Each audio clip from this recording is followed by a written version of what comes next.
लोक रंग कार्यक्रम के तमाम सुनने वालों को अरुण पांडे का नमस्कार और श्रोताओं आपको आज के दिन की बहुत सारी शुभकामनाएं।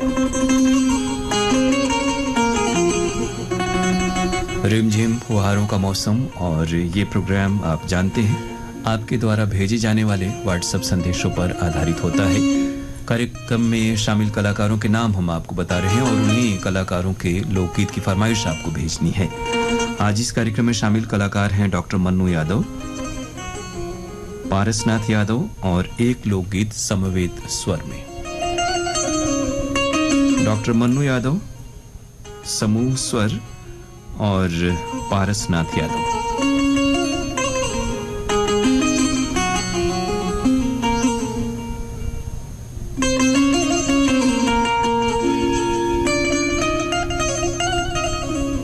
7905519981 7905519981 ये इस कार्यक्रम का व्हाट्सएप नंबर है।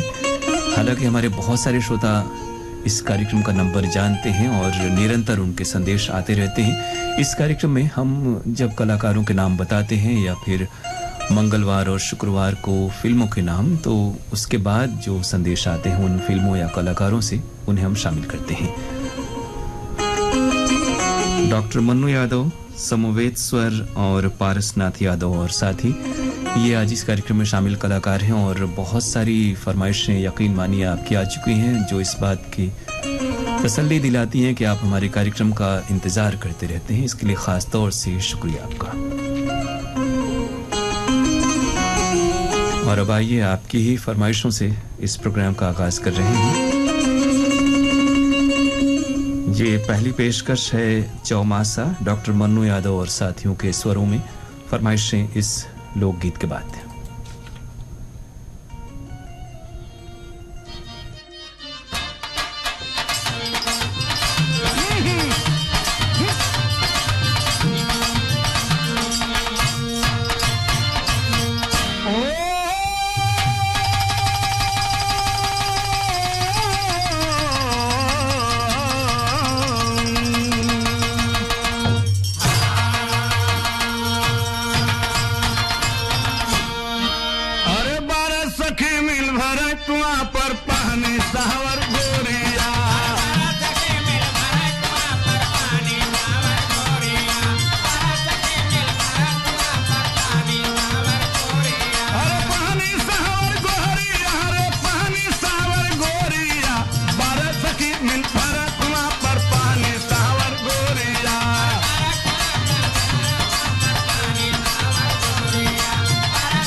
कदर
जी हाँ श्रोताओ, ये जो पवित्र श्रावण का महीना चल रहा है, हर ओर देखिए शिव भक्तों की कतार है।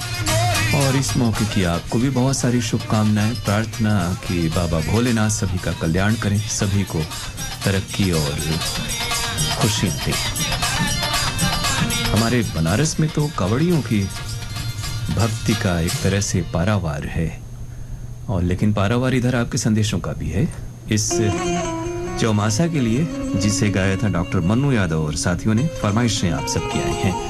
मुबारकपुर से जावेद अख्तर राही, शमसुल कमर राही, बेगम रुखसार, रकीबा शाहीन और तुबा आफरीन। देवशंकर तामुरिया, अजय देव तामुरिया, तुषार देव तामुरिया, डॉली बेबी, पूजा तामुरिया, आरती और प्रभा देवी तामुरिया की फरमाइश डोंडी लोहारा बालोद छत्तीसगढ़ से आई है। मोहम्मद सईद अब्बासी, निगत परवीन अब्बासी, शहनवाज सरफराज, फरदीन सुहान, अरजान और अबान अब्बासी हैं।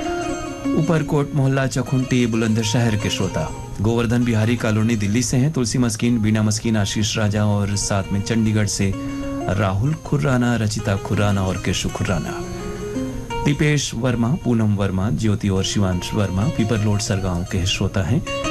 दिलदार नगर गांव पश्चिम मोहल्ला से गाजीपुर में ये जगह है। जनार्दन पांडे, लक्ष्मीकांत पांडे, बबलू तिवारी और कयूम शाह। संदीप तिवारी, श्रेया तिवारी, श्रेयांश तिवारी हैं अखंड नगर। नारायण प्रसाद वर्मा, चंद्रकांत, मयंक, जीत, शारदा और पुष्पांजलि वर्मा।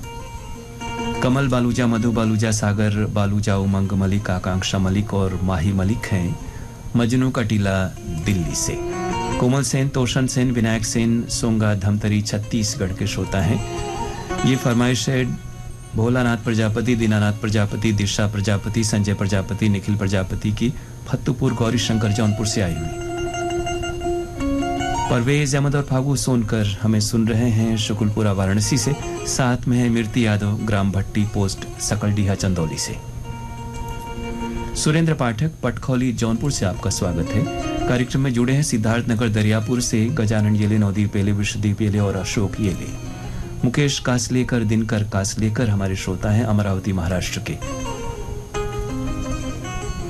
सईद जी, एक बार आपका नाम शामिल हो गया है तो बार बार ना भेजें। संजय ढींगिया, नमन ढींगिया, कमल साहनी है गांव चोहलदा बागपत से।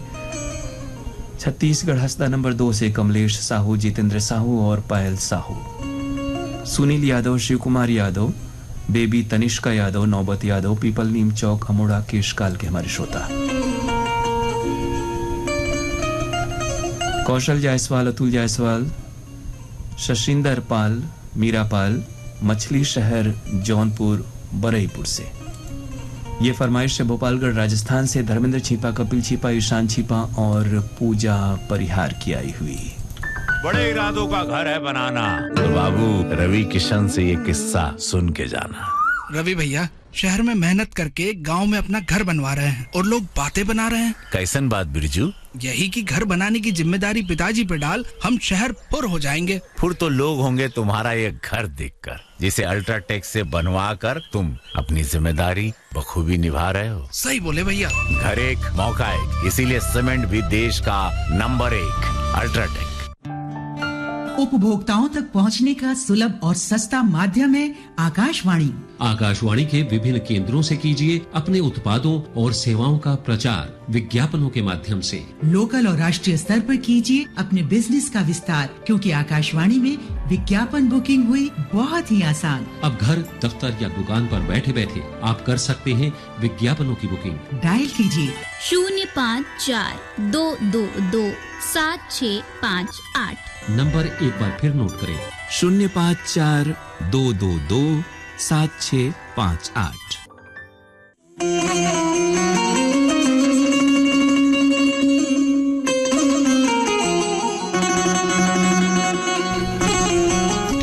स्वागत है आप सभी का एक बार फिर से कार्यक्रम लोक रंग में। ये कार्यक्रम आपके ही व्हाट्सएप संदेशों पर आधारित होता है और प्रत्येक रविवार को दिन में 1:30 बजे से 2 बजे तक प्रसारित होता है।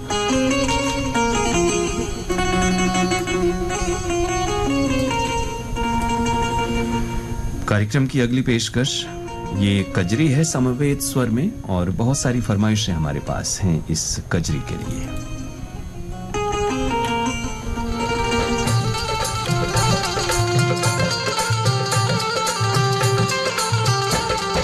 सावन मास सुहावन भो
बिल्कुल श्रोताओं, श्रावण मास की तमाम जो रंग हैं उनको उजागर करती है कजरी आप तक पहुंच रही थी समवेत स्वरों में, और फरमाइशें आप सबकी आई हैं।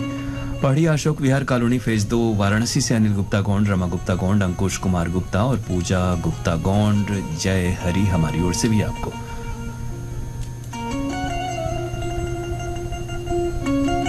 बिल्लू सिंह, लक्ष्मी देवी, सुरेंद्र कुमार और योगेंद्र साथ में बाकी नाम हैं जो पहले भी शामिल हो चुके हैं।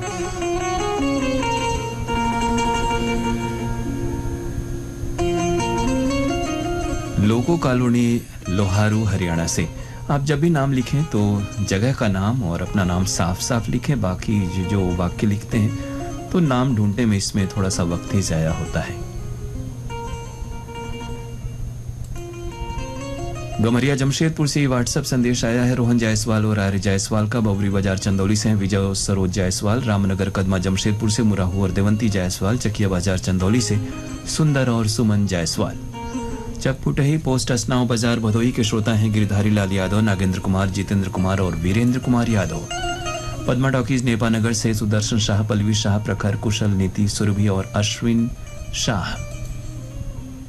कोटवा नारायणपुर बाबा पट्टी बलिया के श्रोता हैं ओम प्रकाश राय, उषा राय, अमित कुमार राय और हैप्पी राय। दुबिहा नेवादा गाजीपुर से प्रतीक, रोशनी और प्रांजल राय। शेरपुर कला गाजीपुर से अवधेश राय, प्रीति राय और नवनीत राय। हरजिंदर छिंदा, जसवीर, जस्सी, सीता और गीता की फरमाइश नथाना पंजाब से आई है। हिमांशु सेन, प्रियांशु सेन असहड़ा सराय मीर आजमगढ़ से हैं। गांव फरासी हिसार से राजकुमार डूडी, प्रमोद कुमार डूडी और सौरभ डूडी। बाबा कुटीर रायगढ़ छत्तीसगढ़ से शिव कुमार चौहान, संक्रांति चौहान और रितेश कुमार। तारिक जफर, नफीसा खातून, शिफा और दरख्शां की फरमाइश आई है। ग्राम साई बुजुर्ग पोस्ट बखीरा, संत कबीर नगर से। और अब प्रोग्राम की आखिरी पेशकश, ये कंवरिया गीत है पारस नाथ यादव और साथियों की आवाजों में। हमारे बहुत सारे श्रोताओं ने इसके लिए फरमाइशें भेजी हुई हैं। पहले ये पेशकश आप तक पहुंच रही है।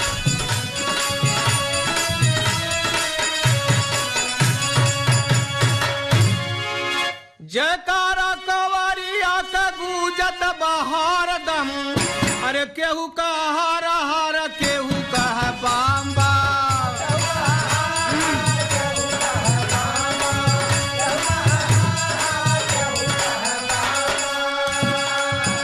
अरे सिरावा पर गंगा का लहर लहरिया,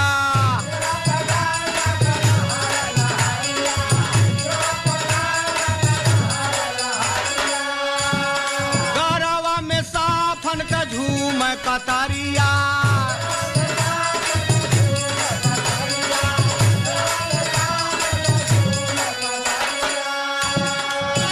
अरे चंदा लीला रावा पर चमकत बा चाम चाम, चंदा लीला रावा पर चमकत बा चाम चाम। केहू का हार हार, केहू का है बाम बाम।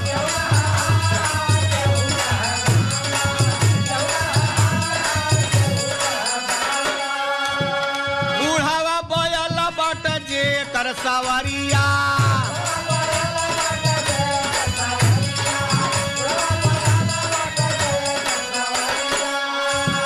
दुनिया का दाता रही गईल भिखरिया।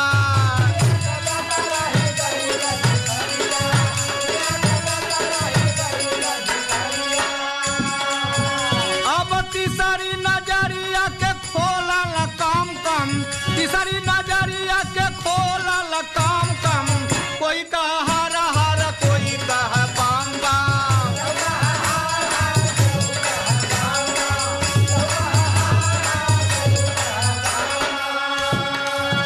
ओ गरवा में रुकल बाट जे करे जहरावा,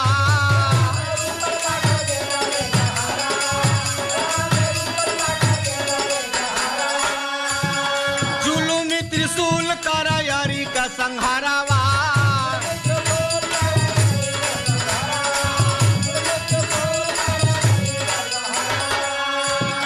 भोला का डमरुआ बजत बाट डाम डाम, भोला का डमरुआ बजत बाट डाम डाम। केहू का हार हार, केहू का बाम बाम। जी हाँ, हर और हर हर बम बम का उद्घोष है और हमारे यहाँ बहुत सारी फरमाइशें हैं इस लोकगीत के लिए आपकी आई हुई। पटेल नगर मुगल सराय के हमारे श्रोता हैं सुनील कुमार सिंह। ऊंची तकिया मुबारकपुर आजमगढ़ से हैं दिलशाद हुसैन, फातिमा सोगरा, वकार हैदर, कनीस सकीना और हसीना दिलशाद।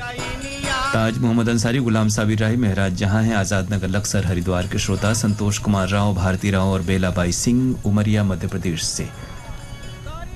करण बिंद पूरे मुड़िया असनाव बाजार बदोई से आपकी फरमाइश आई। दादरी गेट भिवानी से हैं कृष्ण मेहरा, कोमल मेहरा और किरण मेहरा। नगर पंचायत दिनारा से जयराम सिंह, सुषमा सिंह, कंचन मिश्रा, श्वेता रानी पांडे और उनके परिवार के बाकी सदस्य। रेलवे कॉलोनी हनुमानगढ़ राजस्थान से जगमाल सिंह डागला, हैप्पी डागला और जे.एस. नायक। गणेशपुर शिवपुर वाराणसी से हमें सुन रहे हैं संतोष कुमार, अशोक कुमार और मनोज कुमार। ये फरमाइश है देवी चरण सिंह, विनायक नगर कॉलोनी अमरा बाईपास वाराणसी से आई हुई। शुभांकर, स्नेहा और बॉबी को हम शुक्रिया कह रहे हैं, वो हमें सुन रहे हैं सोनारपुरा वाराणसी से। गढ़ों का लालगंज रोहतास बिहार के हमारे श्रोता हैं राजकिशोर सिंह चौहान, संदेश कुमार चौहान, अनुराग कुमार चौहान, अनिल कुमार अकेला और बड़क सिंह चौहान।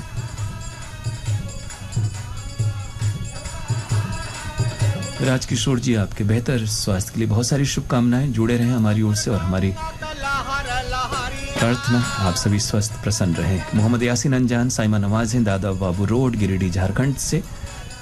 गोरक्षणी सासाराम गली नंबर 8 के श्रोता हैं कुमारी गंगारती देवी, राजेश कुमार अकेला और गुड्डू देवी, साथ में राजेश। अनिल कुमार घोड़के, वैशाली घोड़के और प्राजक्ता औरंगाबाद से। सितारा देवी प्रजापति, रिया कुमारी प्रजापति, अनुराग कुमार, किशन कुमार और उनके माता पिता हैं घूरो, नियामताबाद चंदौली से। स्वर्ण सिंह गिल, दलजीत सिंह गिल, राजदीप सिंह, गुरुदयाल सिंह हैं लोहगढ़ ठाकुरावाला पंजाब से। व्हाइटफील्ड बेंगलोर से ये संदेश आया है भारत भूषण, अंजू श्रीवास्तव, दिव्येंद्र भूषण, संस्कृति और पौरुष का। डोंगरगांव छत्तीसगढ़ से हैं राष्ट्रपाल गजभिये, राधिका, अनिष्का और तन्मय। मुबारकपुर से जावेद अख्तर अंसारी, निखात परवीन, नुसरत परवीन, सलीम जावेद और शमीम अख्तर अंसारी। ममता ढींगिया, कुणाल ढींगिया, काजल ढींगिया बागपत से आपकी फरमाइश आई। भीलवाड़ा राजस्थान से हैं गजेंद्र सिंह तोमर, राजेंद्र सिंह तोमर और उनके दोस्त। लाल माता सुदामा नगर अटलाई झालावाड़ राजस्थान से हर्षिता, रामेश्वर, परमेश्वर, मीनाक्षी, मनोहर बाई बागरी और प्रभुलाल बागरी। नैना, सत्यनारायण, कपिल, शोभा और फुंदीबाई बागरी हैं बागरी मोहल्ला रटलाई झालावाड़ से। गणेशपुर शिवपुर वाराणसी से ये फरमाइश आई है आकांक्षा प्रजापति, शालिनी रिद्धि प्रजापति की। सुनीता मालाकार और योगेश मालाकार हैं दिलीप मालाकार के साथ, यादव मोहल्ला सनावत से। जमानिया गाजीपुर से सुरेश जायसवाल, उर्मिला दीपक और स्वाति जायसवाल। पिपरिया कबीरधाम से कमलकांत गुप्ता और दीपा रिमझिम गुप्ता। शेरी वडनेर महाराष्ट्र से बलदेव दामोदर और अरुणा दामोदर। रामगढ़ कैंट से महेंद्र मोदी और ठाकुर साहब और साथ ही स्विट्जरलैंड से आए हैं उनके यहाँ निशांत मोदी और कनक त्रिपाठी, सभी को शुक्रिया। संजय साहू, सुजाता साहू, शशांक साहू, सीमा साहू पोटिया कला दुर्ग से हैं। रतिना त्रिपाठी, राखी आर्या, इंद्री, ओमनाथ, सारंग, शिवांग, रोली अदिति और उनकी माता जी निर्मला त्रिपाठी हैं कपिलधारा सराय मोहना वाराणसी से।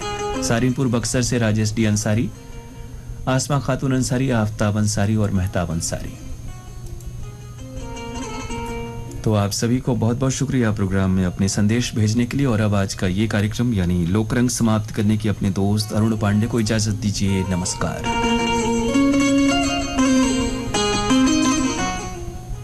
अभी आप सुन रहे थे कार्यक्रम लोकरंग।